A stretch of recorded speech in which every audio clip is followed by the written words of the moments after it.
Azalea's Cookhouse. How can I help you? I despised the inflection in my voice, the fakeness irked me to my core. But it was all part of the job, so I took my customer service seriously. I've been a waiter for longer than I'm comfortable to admit. And although the job isn't rocket science by any stretch, I believe there are skills one needs to develop to be successful. A wide smile, a cheery demeanor, an unhealthy tolerance for bullshit. If you make sure everyone's waters are filled, and remember to ask about dessert before bringing back the bill, you will do well in this profession. The tricks of the trade were simple. But you'd be surprised how many college kids wandered into the industry with zero regards for service. It was an epidemic, as far as I was concerned. Pretty faces were always welcome, but seldom did they stay. It wasn't like, this was my dream job, either. I used to have real ambitions too. I played in a rock band. I had a marriage. Those things, well, I wish they were as simple. When everything went up in flames, when it all started to slip away, the restaurant industry was always there, and to them, I was valuable. A place like Azalea's was a great gig. They demanded a pristine level of service or your ass was on the curb, but for what you got paid compared to other places, I felt the trade-off was worth it. Hello. I'd like to make a reservation for Friday evening. I recognized the silky voice right away. It was a twist of warm friendship mixed with a passionate lover. It was elegant and upbeat. It was Paulina. I didn't take my neighbor for the type to dine at this kind of establishment. And while it was only her voice, she could have been 100 miles away, it was enough to send me down into an anxious tailspin. Hello. Oh, sorry mom. That's not a problem. And, for how many? 4, please. In less than a minute, it was confirmed. She was scheduled for tomorrow at 7 p.m. Her voice had reduced me to a teenager again. Visions of her watering her flowers and walking her dog occupied my mind for the rest of the evening. Paulina was in her front yard in the morning, meticulously tending to a healthy bed of flowers. She smiled from a crouched-over position, her golden hair adding to the splashes of flourishing color. Tulips, sunflowers, and geraniums were spread thick across the lawn like a rainbow nestled in a sky of green. We exchanged waves, her mouth open and ready for conversation, just as the back gates swung open.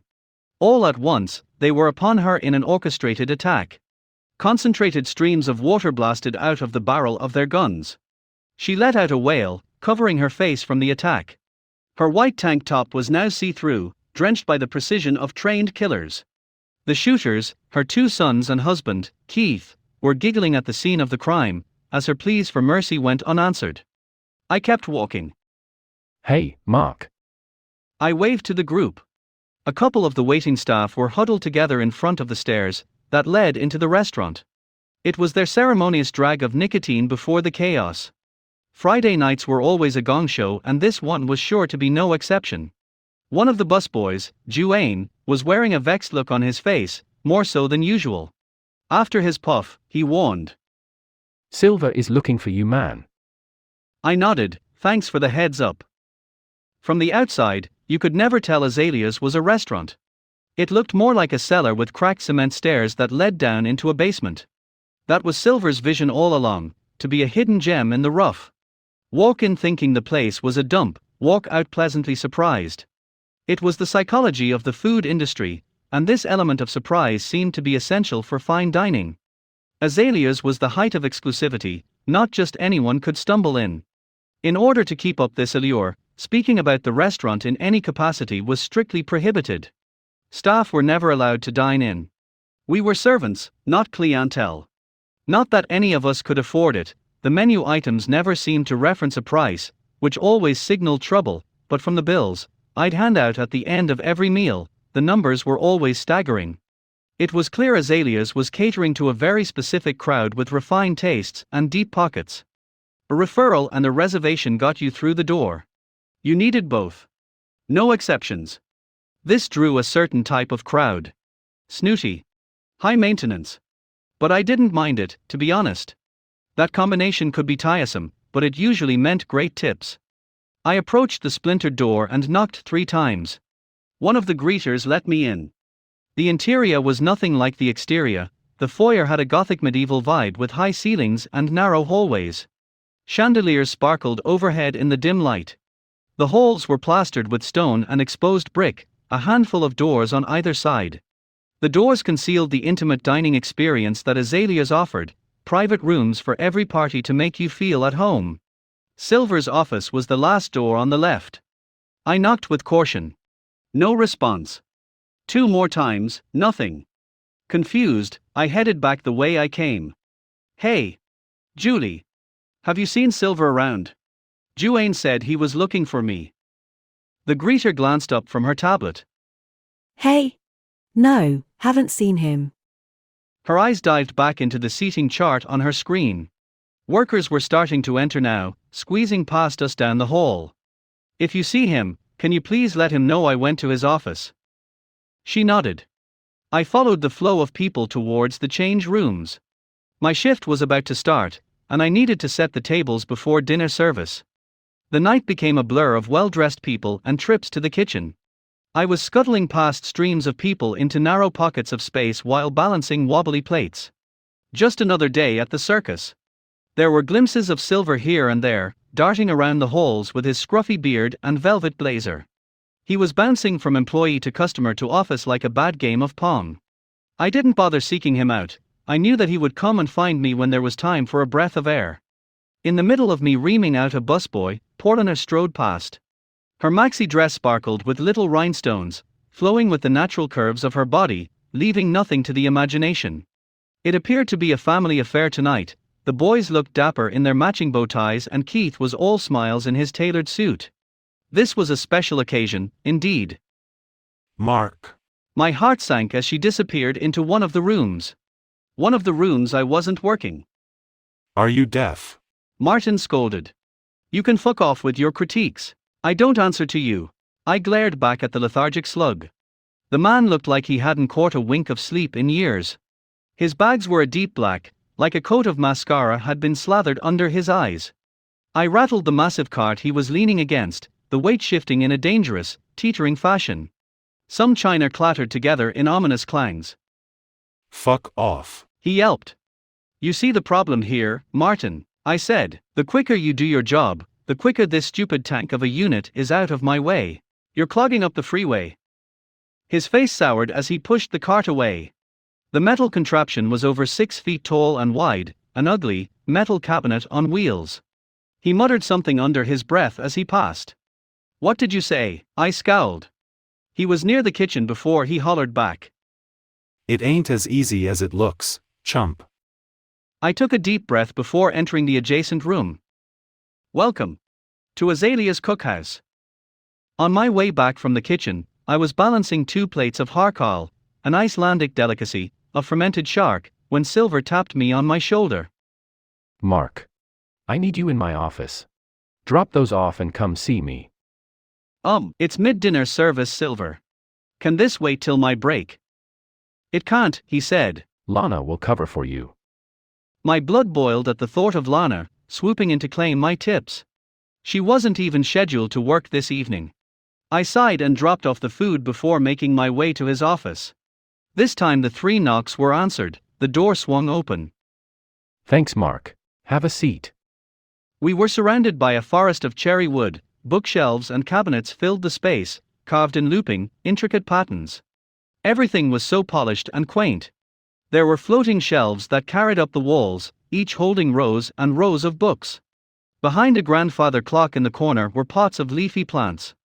I wondered how any of them survived in this dungeon. You've been doing a great job here, Mark. I know, I'm not the most rah-rah type of owner, but believe me when I say this, I've taken notice. He continued. The sounds of muffled conversation trickling in through the halls. I'll level with you here, I'm in a pickle. We are short busboys tonight. I need you to cover. With all due respect, Silver, why would I do that? Because I need you to, Mark. And to be honest, it's a chance at a promotion. A promotion? I couldn't get Martin and his multiple smoke breaks out of my mind. Look, Silver, I like what I do. I feel like I do it well. I'm not saying I don't want to help you out, but please don't spit on my face and tell me it's raining. I sighed. I'm a waiter, not a busboy. The pay is nearly triple. He stated. A smirk grew on his face once he detected the astonishment on my face. He pointed his finger at me. This doesn't leave the room. The news went down the hatch like sour milk. I understood why the chefs would make more money. The menu was always revolving to keep the clientele happy. They likely had years of experience overseas, attended culinary school. But the busboys? These guys were glorified dishwashers. I knew the way Silver ran the restaurant was different, but this corporate structure was completely backwards.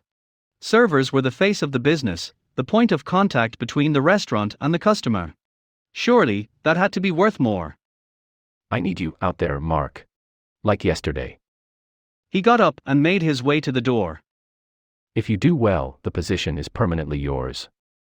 Do I really have a choice? Not really, he laughed, a glint of something conspicuous in his eyes. The door was now ajar, the bustle of the business now flooding into the room. You'll do great. Now go and find Dwayne, he'll be showing you the ropes. Dwayne was outside with one of the chefs, another cigarette to his lips. The light emanating from the lamppost highlighted his bronze complexion. Hey! Dwayne. Silver said you are gonna train me tonight. I smiled, guess I'm going to be one of you guys now. He raised an eyebrow and dropped the cigarette to the pavement. With a blank expression, he said, Well, hot damn.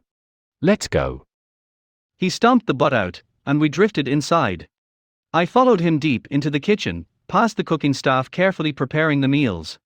The atmosphere wasn't much better back there, plates were sliding around amidst fits of yelling and chopping. I passed one of the chefs giving a lecture to one of her apprentices. Who taught you how to work a knife? You leave skin on this fugu again, and I'll rip your apron off myself. Dwayne stopped at one of the metal monstrosities in the corner of the dish room. Get pushing, he grinned. The cart was frustrating to maneuver, given the state of its back wheels.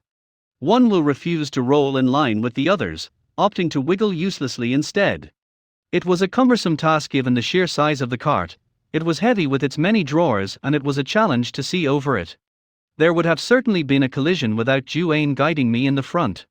We finally stopped in front of one of the rooms, my arms and legs feeling like jelly.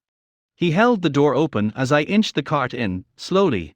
Then the door was firmly closed shut. The scene at the dinner table nearly knocked me off my feet. We were inside the private room that Pauliner's family had dined in. There was Keith, his cheek resting in a thin layer of cream sauce. His mouth was full of foam. The tablecloth soaked in a puddle of vomit. His eyes were staring back at us, in a dead stare.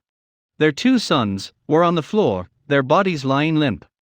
There was no ounce of recoil from Dwayne, he just gripped Keith's head and pulled it out of the sauce. Let's go, Mark. We don't got all day. The walls felt like they were closing in on me. Everything was spinning. Dwayne! What the fuck is this man? He was dragging Keith by his shoulders, his limp legs bobbling against the ground, as he was carried towards the cart. Most of his body was able to fit into one of the compartments, the rest of the parts that overhung were forced in with a metal pole. The squishing and cracking made my stomach churn. Well, shit. What did you think this was, Mark? A six-figure dishwashing job? He laughed, a glint of madness in his eyes. He had one of the boys by the back of his blazer and was dragging him along. I'm out. I want nothing to do with this, I said, turning towards the door. Dwayne dropped the body and beat me there. His arm held the door shut. Listen. This might not be for you. I get it, it ain't for everyone. He paused, inching closer. But listen to me, and listen good. Silver doesn't just let you out. I didn't ask for any of this, I yelped. I'm just a waiter. I'm surprised, Silver keeps the waitstaff soft. All be damned. Let me out, I demanded. Listen, you're a part of the Azalea family. You've just been given a seat at the big boy table. And families, they have secrets. Go ahead. Get some fresh air. I'll prep this room, and you can meet me at the front for the next one. I took off, in a steady march, past the greeters and guests, waiting to be seated. Past the menacing stare of Silver. I was focused on one thing, escaping. The air outside was crisp, it helped steady the spinning. I slowed down to catch my breath, but the rapid gasps for air wouldn't stop. I'll get a new job, I thought. Start fresh. Flee the city. At the end of the parking lot, something shimmered that caught my eye. It was the flowing dress of poor Lena. She was just entering her minivan. I stared at the vehicle, as it backed out of the stall, and slowly cruised in my direction. Instead of taking the left turn to exit the lot, the van stopped. The window buzzed as it rolled down. Mark? My words were stuck in my throat, all I could offer was a slight nod. Everything okay? I'm just heading home. Do you need a ride? Her voice was nonchalant, with no regard for what she'd done. Because she hadn't done anything except enjoy a pleasant meal. The Azalea family took care of the rest. Mark. A voice yelled from the bottom of the stairs. I've gotta go, I replied. No worries. She smiled, her grin glistening white perfection. Before she rolled up her window, she called back. Hey. Let's grab a bite to eat sometime. The offer hung in the crisp air. She drove off in the empty minivan just as Silver emerged from the bottom of the stairwell. His hand was clutching something in his pocket. Break time is over.